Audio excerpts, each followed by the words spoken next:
Good morning. Ayan, bibisitahin ulit natin si Mama Day. Actually, isang buwan na mula nung huli ko siyang nadalaw. So, ito ulit. Namiss ko kaya dadalawin natin si Mama Day. Medyo busy kasi sa trabaho. Ayan. So, pangatlong bisita ko po kay Mama Day. Napakasariwa ng hangin. Buti hindi masyadong umuulan ngayon. Ayan. Tatawid po tayo. Napakatalimit ngayong araw na to. Marami talagang hindi pa nakakalimot ni Mama Day kay Miss Nora Honor.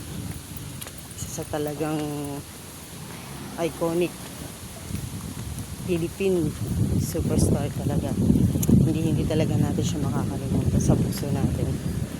Talagang solid na nariyan talaga ako. Hindi man ako sumasali sa mga ibang mga grupo or ano, pero talaga sa puso ko nag-iisa lang talaga siya. Nagbigay pa ako ng flowers. Hindi siya ka namamagay sa flowers ha. Yan po talaga eh. Sa susunod na dalaw ko, kahit birthday ko, pupuntahan kita. Yun na yung parang gift ko para sa sarili ko. Kasi yun naman talagang happiness ko eh. Ang madalaw ka. Ayan. Walking tayo ngayon. Patahimik dito, no? Talagang pag dumalaw ka dito sa libingan ng mga bayani, napaka-safe. Napaka-safe. Ayan. Binabagtas po natin ang lugar na ito papunta kay Philippine superstar and national artist Miss Nora Honor.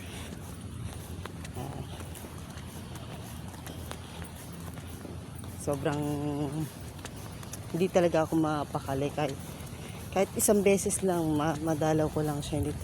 Pag hindi ko nadalaw talaga, hindi buo yung araw ko. Hindi ako mapakali. Talagang binibigyan ko talaga ng oras siya. Schedule. Sabi niya ko nga sa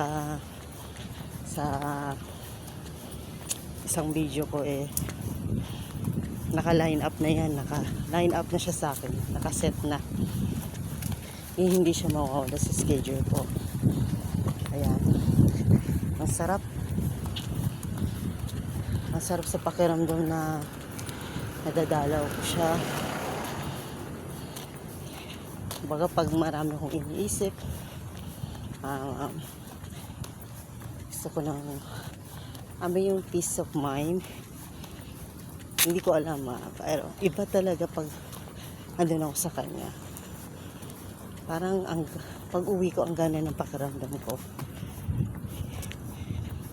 Ayan na, malapit na tayo sa kanya. Walk-in lang talaga ako pumupunta dito. Ay, walk-in na. Nagko-commute lang pala. Nagko-commute. So, kahit malayo, carry yan. Basta kay Mama Day. Actually, pinanganak ko ng 80s eh. So,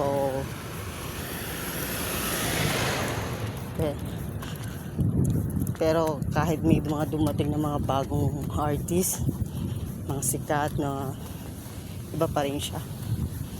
Wala talagang katulad. Kahapon nandito si Ate Jen eh.